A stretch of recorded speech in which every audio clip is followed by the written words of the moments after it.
Hello everyone and welcome back to the brain game. So finally term end examination होने वाले हैं। Everyone is nervous. कुछ लोग confident होंगे अगर उन्होंने अच्छी तैयारी करी होगी, कुछ लोग कॉन्फिडेंट नहीं होंगे, पर कोई बात नहीं, कोई दिक्कत नहीं, इट्स ओके। जितनी तैयारी हुई है उसको आप 100% दी। तो इस वीडियो में बात करेंगे कि एग्जामिनेशन हॉल में जब जा रहे हो तो आपके पास क्या क्या चीज़ें, क्या क्या डॉक्यूमेंट्स होनी ज़्यादा ज़रूरी है। विदाउट दोज डॉक्यूमेंट्स आपको शायद एग्जाम हॉल में बैठने भी नहीं देंगे। So keep on watching the video till the end if you want to know these important details. सबसे पहले हम बात करेंगे कि एग्जाम हॉल में जाने से पहले या फिर घर से निकलने से पहले आपको क्या क्या चीजें या क्या क्या डॉक्यूमेंट्स अपने पास रखने हैं। डॉक्यूमेंट नंबर 1 सबसे पहले है आपका हॉल टिकट। यस, आपको अपना हॉल टिकट डाउनलोड करना है फ्रॉम द वेबसाइट। इग्नू के ऑफिशियल वेबसाइट पे सब अवेलेबल है, लिंक है, वहां पे आप अपना एनरोलमेंट नंबर डालेंगे और फिर वहां से आपका हॉल टिकट डाउनलोड हो जाएगा। आफ्टर दैट आपको वो हॉल टिकट डाउनलोड करके प्रिंट आउट करनी है। प्रिंट आउट करके आपको वहाँ पे एक सेक्शन दिख रहा होगा जहाँ पे कोई स्पेस दिख रहा होगा, बेसिकली वहाँ पे अपना फोटो पेस्ट करना है या स्टेपल करना है। एंड ये जरूरी है। यस, आपको लग रहा है कि नहीं फोटो डालने की कोई जरूरत नहीं, बिल्कुल जरूरी है। पासपोर्ट साइज फोटो आपको वहाँ पे चिपकानी है और उसको अटैच करना है। दैट मीन्स आपको उसी फोटो पे अपना सिग्नेचर भी करना है। So this is the first thing you will do. आप अपने हॉल टिकट को डाउनलोड करेंगे, प्रिंट आउट करेंगे and then you will paste your picture and attach it. Then go through the details in your hall ticket. आपके hall ticket में बहुत सारी important चीजें लिखी हैं जो आपको पता होना चाहिए, जैसे कि आपके कौन से एग्जाम कोड, आपके कौन से सब्जेक्ट कोड्स का एग्जाम कब है। सारी डेट्स आपको पता होना चाहिए, बिकॉज ऑब्वियसली बिना उसको जाने आप एग्जाम देने चले जाएंगे और उसके बाद आपका ही वहाँ पे पोपट बन जाएगा। जरूरी है आपको उस पर्टिकुलर डेट को याद रखना, क्योंकि सही डेट होगी और सही एग्जाम अगर आपको पता होगा उसकी तैयारी करके आप वैसे ही जाएंगे। इंपॉर्टेंट है सारे डेट्स को पता होना, सारे एग्जाम, आपके जो सब्जेक्ट कोड्स हैं उसको भी याद रखना। एज वेल एज कि आपका सब्जेक्ट का जो नेम है वो भी आपको याद होना चाहिए, बिकॉज वो सारी चीजें आपको मेंशन करनी होती है in your answer sheet. Answer sheet के बाद हम अभी करेंगे।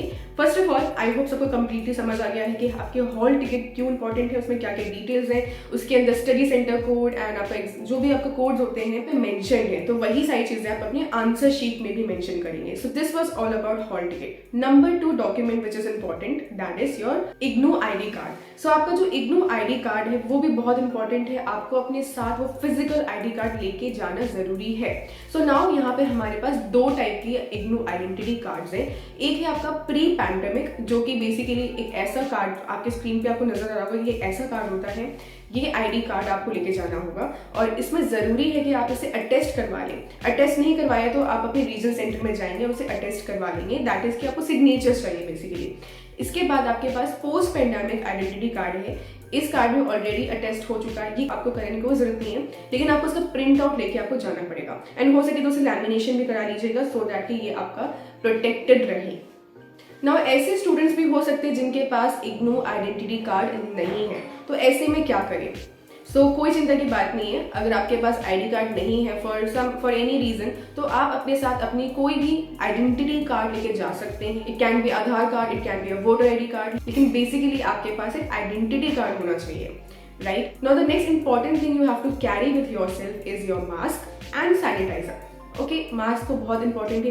पूरे एग्जाम के टाइम पर भी आपको मास्क लगा के रखना है, बिकॉज सोशल डिस्टेंसिंग फॉलो करनी है, सारी चीजें आपको फॉलो करनी है due to pandemic. I hope it is clear. And sanitizer for the same reason.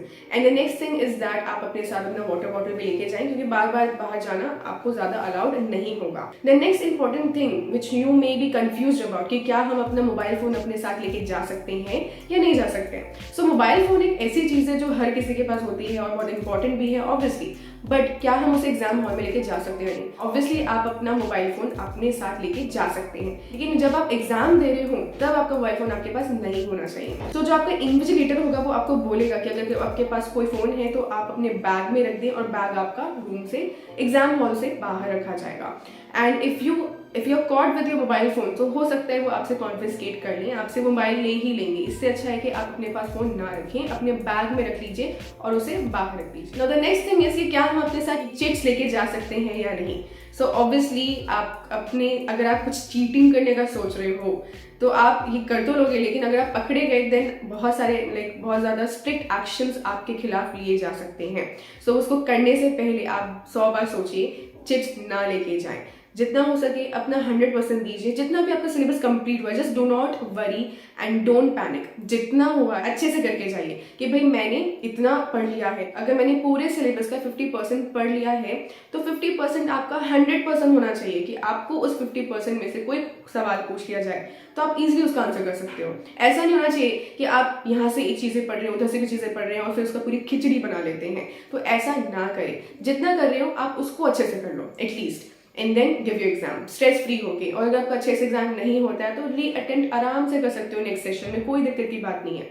लेकिन आपका कॉन्फिडेंस लो होना नहीं चाहिए। जितनी तैयारी है उसको आप अच्छे से 100% दीजिए। नाउ ड्यूरिंग द एग्जाम आपको मिलेगा एक आंसर शीट भरने के लिए। सबसे पहले नंबर 1 पेज पे आपको मिलेगा बहुत सारी डिटेल्स भरने के लिए। वो डिटेल्स आपको बहुत अच्छे से भरनी है, सारी डिटेल्स करेक्ट होनी चाहिए, बिकॉज अगर वो करेक्ट नहीं होंगी तो ऑब्वियसली आपके मार्क्स नहीं लगेंगे। आपने जितनी मेहनत की होगी ना अपने आंसर शीट, वो सब वेस्ट हो जाएगा।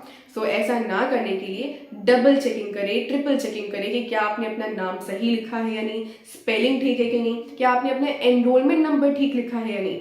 एनरोलमेंट नंबर हो सके तो याद कर लीजिए। अगर ये याद नहीं करोगे तो हर बार देख देख के लिखना is difficult, it can B hectic and even ये हो सकता है कि आपको एक नंबर आगे पीछे कर दिए और वो पूरा एनरोलमेंट नंबर गलत हो जाएगा। तो हो सके तो आप अपना एनरोलमेंट नंबर याद कर लीजिए, ठीक है। इसके बाद आपको एनरोलमेंट नंबर इन वर्ड्स लिखना है। इन वर्ड्स का मतलब क्या होता है कि आपको हर एक नंबर को इन स्पेलिंग लिखनी है। If your enrolment number is let's say 1 2 3 4 5 6 7 8, तो आपको हर एक नंबर को स्पेल आउट करना है। सो ONE1 TOWO2 इस तरह से आपको सारे वर्ड्स में लिखना है। Now the next important thing is your study centre code, जो कि सारा आपके हॉल टिकट में ही लिखा होगा। सब कुछ सारी डिटेल्स हॉल टिकट में लिखी गई ऑलरेडी, तो वहां से आपको बस कॉपी कर लेना है। और याद रखिए कि सभी कोड्स को या सभी नंबर्स को अच्छे से देख के डबल ट्रिपल चेकिंग करके ही लिखें। इसके बाद आपका सब्जेक्ट कोड आ रहा है, सब्जेक्ट कोड भी आपको याद कर लेना है, उसको भी लिख देना है। सब्जेक्ट कोड, आपका सब्जेक्ट का नाम क्या है, दैट इज ऑल्सो इंपॉर्टेंट, तो वो भी आपके हॉल टिकट में मेंशन होता है। नहीं भी होता है तो आपके क्वेश्चन पेपर में मेंशन होता है। जो क्वेश्चन पेपर मिलेगा टॉप पे लिखा होता है कि कौन सा सब्जेक्ट है। तो डू नॉट पैनिक अगर आपको नहीं पता कि आपका सब्जेक्ट का नाम क्या है। कई बार होता है कि सब्जेक्ट के नाम नहीं याद रहते हैं, तो आप वो वहां से लिख लीजिए। इसके बाद आता है मीडियम। आपका मीडियम इंग्लिश हो सकता है, आपका मीडियम हिंदी हो सकता है। अब यह क्वेश्चन ये आता है कि क्या हम जिसमें कंफर्टेबल है जिस लैंग्वेज में, तो हम उसी लैंग्वेज में लिख लें। तो ऐसा नहीं है। जिस मीडियम में आपने एडमिशन लिया था आप उसी मीडियम को वहां पे मेंशन करेंगे और इसी मीडियम में अपना आंसर लिखेंगे सारा। अगर आप कंफर्टेबल हो हिंदी में लिखना, लेकिन आपने इंग्लिश मीडियम में अपना सब्जेक्ट या अपना कोर्स मतलब चूज किया था, तो अगर आप हिंदी में लिख के आ जाओगे तो डिस्क्वालीफाई हो जाएगा।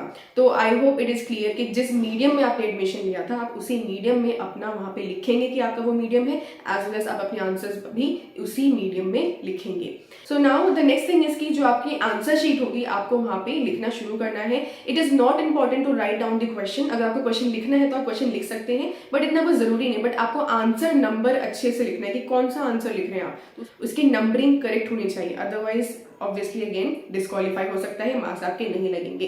एंड देन आपको यहाँ पे एक्स्ट्रा शीट्स नहीं मिलेंगी, तो आपको ट्राई करना है कि सारे आंसर्स आप उन्हीं, वो वैसे तो बहुत आंसर शीट जो है वो बहुत ज्यादा बड़ी होती है, उसी में सारे आपके अपने आंसर्स इजीली आप लिख दीजिए। ज्यादा वर्ड लिमिट भी क्रॉस मत कीजिए, वर्ड लिमिट के हिसाब से लिखिए। 20 मार्क्स का क्वेश्चन है तो 4 पेजेस में खत्म कर दीजिए, ज्यादा लिखने की जरूरत नहीं है। टू द पॉइंट लिखिए, क्रिस्पी आंसर्स लिखिए। आंसर्स कैसे लिखने हैं इसकी ऑलरेडी वीडियो हमारे चैनल पे है, just go and watch that कि कैसे आंसर्स लिखने हैं, कैसे प्रेजेंट करना है अपने आंसर को इग्नू पेपर में and score good marks at the same time. तो I hope it is clear कि आपको क्या क्या चीजें लेके जानी है, क्या क्या डॉक्यूमेंट्स लेके जाने हैं, क्या क्या चीजें इंपॉर्टेंट है, क्या क्या चीजें ध्यान रखनी है। अच्छे से नाम, स्पेलिंग, कोड्स, जो भी चीजें, एनरोलमेंट नंबर, सब कुछ आपको करेक्टली लिखना है, डबल ट्रिपल चेकिंग करनी है, अदरवाइज आपके मार्क्स नहीं लगेंगे।